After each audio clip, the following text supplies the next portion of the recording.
Saya kasih contoh yang gampang. Usaha cabai. Ya deh yang mau usaha cabai, apa risikonya menurut kalian? Hama, gagal panen. Hama atau gagal panen.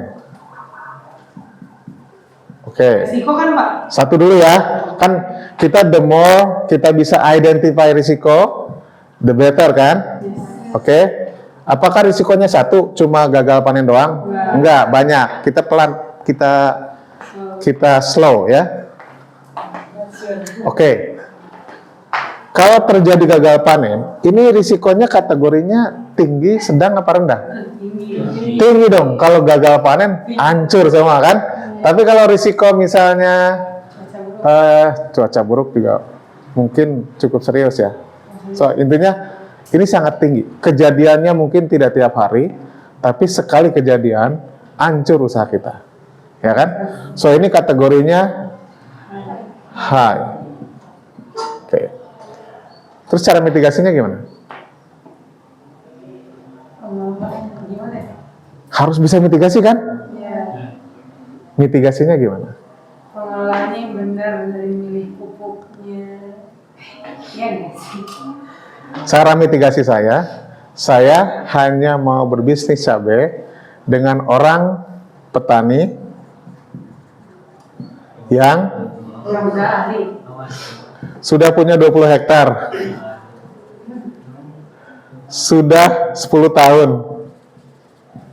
di pertanian, 3 menggunakan ilmu pengetahuan yang terbaru, yang update, up to date. Kalau si petani ini dia sudah mengelola lahan 20 hektar dan dia sudah pengalaman 10 tahun dan dia adalah punya background akademis di bidang pertanian, kira-kira risiko ini termitigasi nggak? Dari high turun nggak? Turun kira-kira ke apa? Either low atau paling sedang ya. Syukur-syukur low ya. Minimal sedang.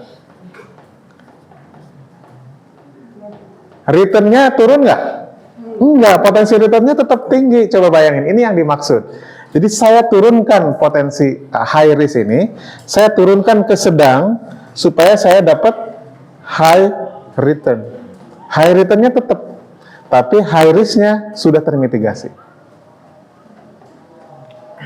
Gitu caranya. Sekarang, risiko yang kedua apa?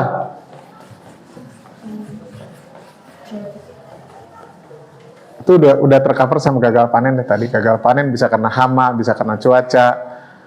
Risiko kedua apa kira-kira? Ini pengelola yang nggak jujur. Bisa ya itu mitigasi. Oke. Pengelolanya nggak jujur ya? Ngelola, betul banget, nggak jujur. Ini risikonya tinggi, sedang apa rendah? Tinggi kan? Kalau hama cuma sekali kan, tapi kalau nggak jujur dari awal sampai akhir nggak jujur. Udahan ya saya. Itu banyak. Bisa nggak kita mitigasi ini? Misalnya gimana cara mitigasinya? Rekrut nggak tahu. Rekrut Santri. orang pesantren, ya kan? Pesantrennya pesantren Inggrisnya. Iya. Apalagi? Ya guys, kebalikan. Punya pengalaman bukan berarti dia jadi jujur kan? Ya kan tadi udah dibahas. Ini masalah ketidakjujuran nih. Gimana cara memitigasi ketidakjujuran? Lakukan pengecekan berulang. Cek berulang. Ada lagi?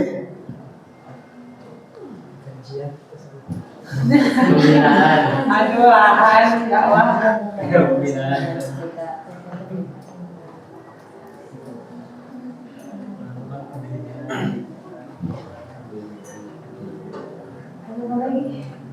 uang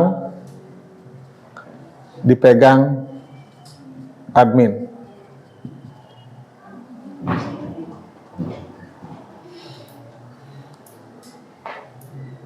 Ada lagi?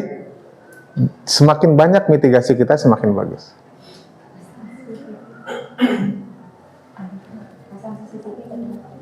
Pasang CCTV. Nah, kurang lebih gitu ya. Jadi kita memitigasi. Kira-kira turun nggak dari tinggi? Turun ke apa? Sedang. Mungkin ke sedang, nggak ke rendah ya. Ya. Gitu caranya. Jadi kita udah 2 risiko. Ada lagi? Banyak. Jangan coba-coba makanya masuk bisnis.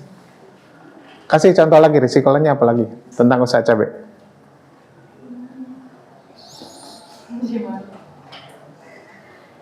Harga pasar mahal. Oke, harganya Mahal. kalau mahal mah enak dong. Sebagai pengusaha cabai, siapa bilang? Mana ada orang Indonesia nggak bilang makan cabai?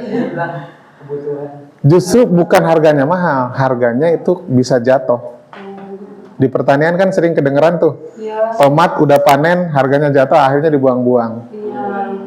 Ya kan, cabai juga harganya jatuh. Jadi apa namanya? Jadinya nggak cengli gitu. Biayanya berapa, ternyata harganya jatuh. Jadi risiko ketiga adalah fluktuasi harga.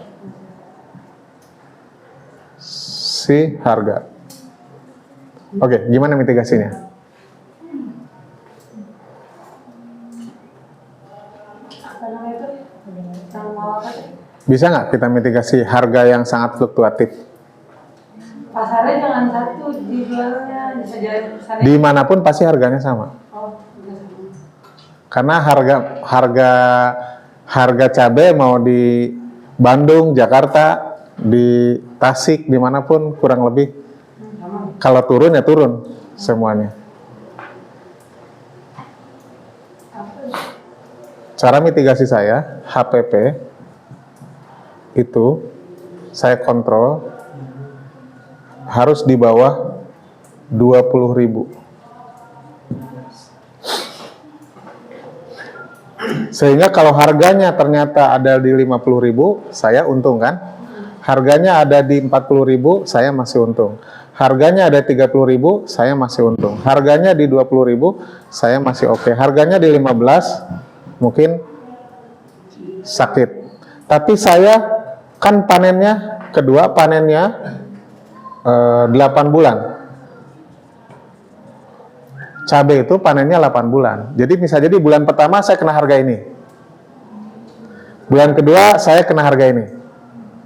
Bulan ketiga saya harga ini. Bisa kan? Bulan keempat saya kena harga ini. Bulan kelima saya kena harga ini. Sehingga average-nya, Untung. misal kalau average 30, saya masih dapat.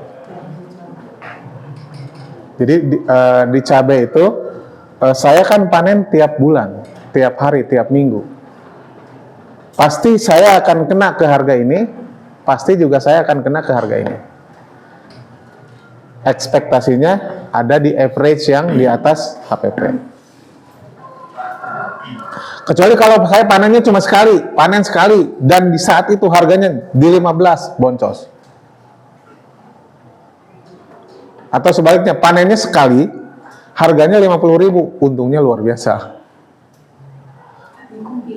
Nah, di cabai itu panennya kan panjang, jadi kita nggak tergantung satu apa namanya, satu kali.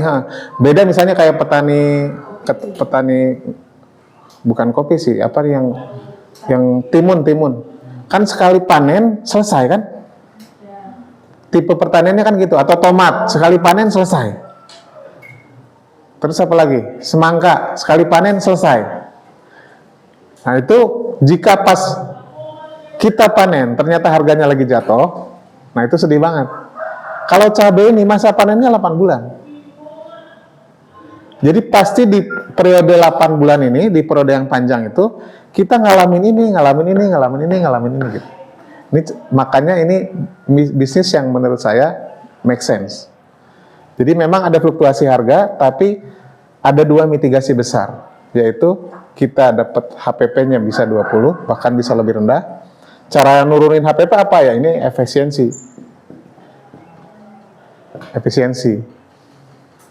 Kemudian faktanya ini 8 bulan ini cukup enak lah, gitu.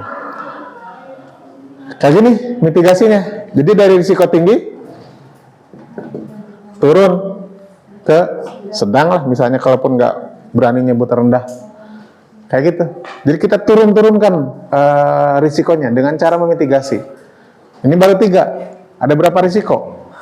Itu yang harus kita identifikasi.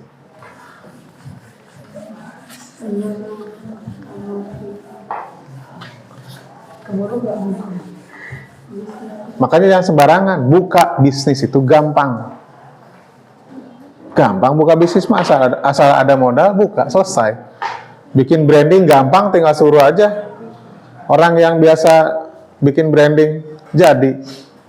Tapi memastikan bisnis itu run, kemudian ulang tahun pertama, ulang tahun kedua, nah itu yang susah.